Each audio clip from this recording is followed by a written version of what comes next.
Hello everyone, as smart classes के current affairs के इस नए वीडियो में आपका स्वागत है। डेली करंट अफेयर्स की सीरीज के माध्यम से हम प्रतिदिन राष्ट्रीय और अंतर्राष्ट्रीय महत्व की कुछ महत्वपूर्ण जानकारियां आपके साथ साझा करते हैं, जो विभिन्न प्रतियोगी परीक्षाओं की तैयारी के लिए काफी ज्यादा इंपॉर्टेंट होने के साथ साथ समझने और याद करने में भी काफी आसान होंगी। आप इन स्लाइड्स में लिखी गई बातों को और मेरे द्वारा बताए जा रहे पॉइंट्स को भी एक कॉपी में नोट करते चलें, जिससे आपको रिविजन करने में आसानी हो। तो चलिए वीडियो की शुरुआत करते हैं। तो इस वीडियो में हम चर्चा करेंगे कुछ महत्वपूर्ण करंट अफेयर जो राष्ट्रीय और अंतर्राष्ट्रीय घटनाक्रमों पर आधारित होंगे। पहली न्यूज है प्रधानमंत्री विश्वकर्मा कौशल सम्मान योजना।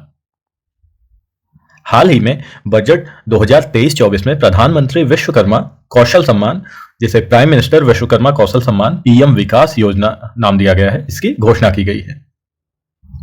इस योजना के माध्यम से सरकार द्वारा पारंपरिक कलाकारों और शिल्पकारों को आर्थिक सहायता प्रदान की जाएगी, जिसके लिए सरकार इस योजना के तहत शिल्पकारों को एमएसएमई सेक्टर का हिस्सा बनाएगी। साथ ही उन्हें एमएसएमई मूल्य श्रृंखला के साथ संलग्न करते हुए उत्पादों की गुणवत्ता, पैमाने और पहुंच में सुधार करने में सक्षम बनाएगी। इस योजना के माध्यम से अलग अलग पारंपरिक कौशल को बढ़ावा दिया जाएगा, जिसके लिए उन्हें ट्रेनिंग और फंडिंग प्रदान करने के साथ ही तकनीकी सुविधाओं से भी लाभान्वित किया जाएगा।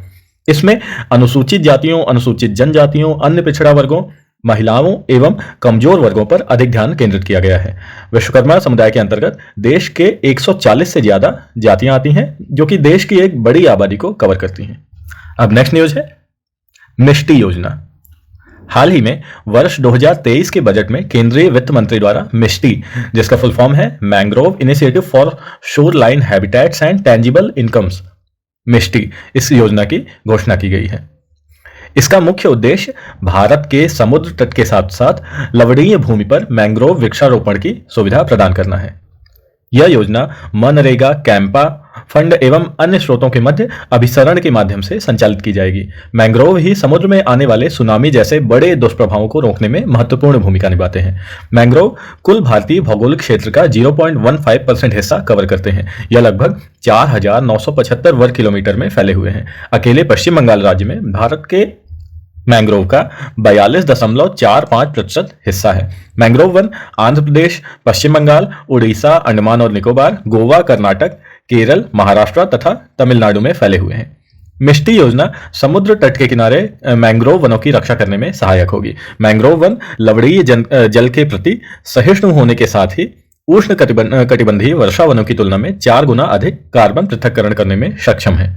अब हम देखते हैं इस 2023-24 के बजट में ग्रीन ग्रोथ यानी हरित विकास की तरफ केंद्र सरकार की और क्या क्या नई पहलें हैं। तो ग्रीन क्रेडिट प्रोग्राम है, ये सतत चलने वाले या सस्टेनेबल एक्शंस के लिए इंसेंटिव्स प्रदान करेगा। अगला है पीएम प्रणाम, ये अतिरिक्त फर्टिलाइजर के लिए स्टेट्स और यूनियन टेरिटरीज को इंसेंटिव प्रदान करेगा।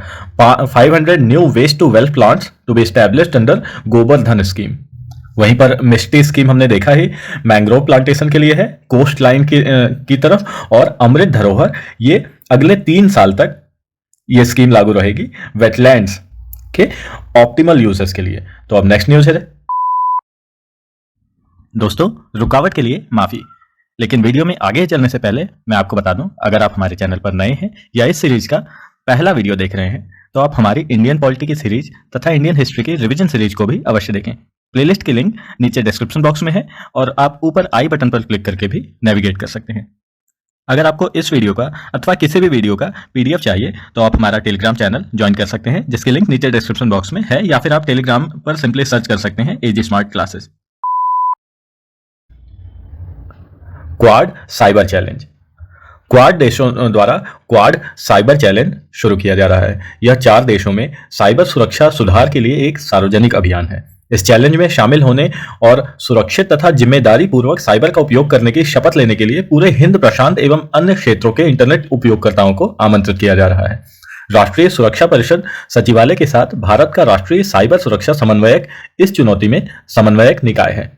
साइबर अपराध और अन्य दुर्भावनापूर्ण साइबर खतरे जो सालाना खरबों डॉलर का नुकसान कर सकते हैं तथा संवेदनशील व्यक्तिगत डेटा से समझौता कर सकते हैं, इसके निशाने पर विश्व भर के सारे ही इंटरनेट उपयोगकर्ता हैं।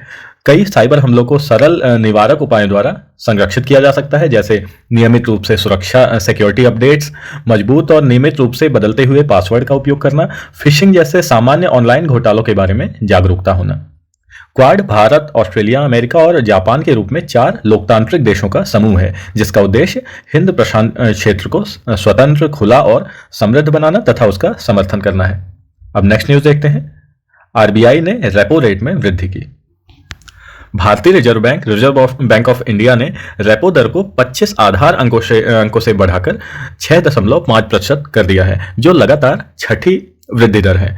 मौद्रिक नीति समिति मॉनेटरी पॉलिसी कमेटी एमपीसी ने चालू वित्त वर्ष 2022-23 में अपने सबसे हालिया बैठक में 6.4% वास्तविक जीडीपी वृद्धि का अनुमान लगाया है, जो वित्तीय वर्ष 2023-24 के लिए है। रेपो रेट वह दर है जिस पर आरबीआई वाणिज्यिक बैंकों को पैसा उधार देता है। अब हम देखते हैं आरबीआई की मौद्रिक नीति की कुछ स्पेशल टर्मिनोलॉजी, जिसे मात्रात्मक लिखते या क्वांटिटेटिव इंस्ट्रूमेंट्स कहा जाता है। तो इसमें चल निधि समायोजन सुविधा LAF, इसमें देखते हैं रेपो रेट क्या है। वह रेट जिस पर भारतीय रिजर्व बैंक वाणिज्यिक बैंकों को ऋण देता है। यहाँ आरबीआई प्रतिभूतियों को खरीद सकता है, प्रतिभूतियों की खरीद करता है। और रिवर्स रेपो रेट क्या होता है? वह दर जिस पर भारतीय रिजर्व बैंक देश के भीतर वाणिज्यिक बैंकों से धन उधार लेता है। रेपो रेट के ठीक विपरीत होता है। और अगर आरबीआई सख्त मौद्रिक नीति का संकेत देना चाहता है तो वह रेपो रेट में वृद्धि करेगा, बैंक अपनी उधारी दरों में वृद्धि करेंगे। और बैंक रेट क्या है? यह एक दीर्घकालिक रेट है, वहीं पर जो रेपो रेट है वो अल्पकालिक है, जिस पर केंद्रीय बैंक अन्य बैंकों को धन उधार देता है। बैंक दर में वृद्धि से जो ऋण है या लोन लिया जाता है और जमा पर ब्याज दरों में वृद्धि होगी, और इस तरह इसमें कमी से ऋण, लोन्स में और जो डिपॉजिट्स हैं उनके इंटरेस्ट रेट में कटौती होगी।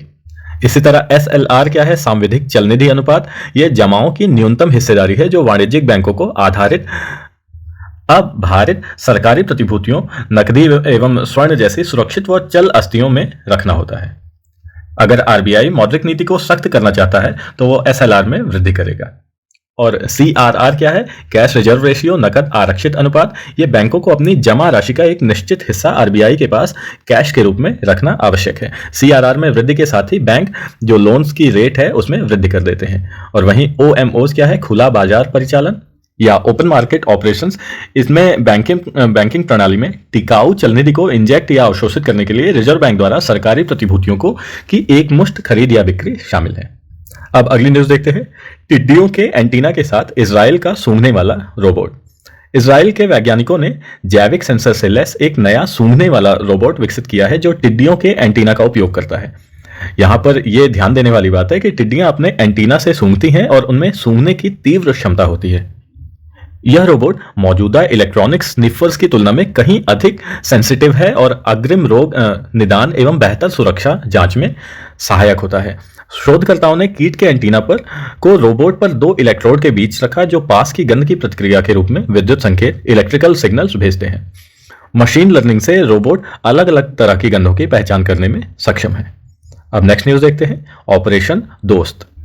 भारत ने ऑपरेशन दोस्त के तहत भूकंप प्रभावित तुर्की की मदद के लिए राष्ट्रीय आपदा प्रतिक्रिया बल national disaster response force NDRF के कर्मियों, आवश्यक वस्तुओं और चिकित्सा उपकरणों को लेकर अपना 6ठा विमान भेजा है।